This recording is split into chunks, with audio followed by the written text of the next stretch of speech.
نشر الفنان محمد رمضان الملقب بالأسطورة عبر حساب الشخصي على موقع التواصل الاجتماعي الفيسبوك صورة له وهو بيحمل رصين لأضحية عيد الأضحى المبارك، وكتب العجلين، هو كتب كده فوق الصورة: العجلين الأقرب إلى قلبي، بحب أشارك جمهوري اللحظات الحلوة في حياتي، وكل سنة وانتم طيبين، عيد الأضحى. يا محمد، مين دول العجلين يا محمد؟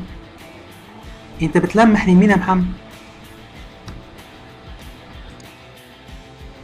إلا إن نشطاء الفيسبوك أصبوا بغضبهم بالعديد من التعليقات ردا على الفنان محمد رمضان الأسطورة من خلال الصورة التي نشرها وهو يحمل رأسين للعجلين. هي الصورة. طبعا انا مش عايز اكبرها علشان خاطر يعني الكلام ده اصلا يعني مش ممنوع على اليوتيوب تتحط حاجه زي كده، بس عشان تعرفوا مصداقيه اللي انا بقوله، ده الكلام فعلا اللي اتقال وده الكلام اللي اتنشر من محمد رمضان.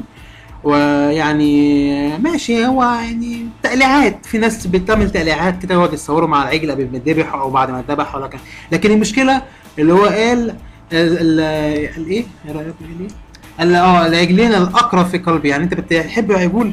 طب انت مثلا لو بتحب عجل، انت لحقت حبيته، انت جبته وذبحته على طول، ايه بقى اصبح بتلمح على حد؟ مين هو محمد؟ مين هو محمد؟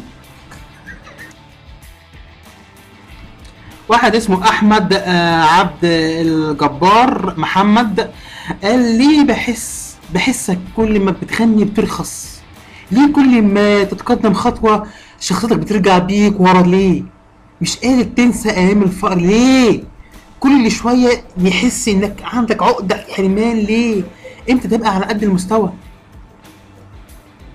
ده الكلام اللي موجود على الفيسبوك.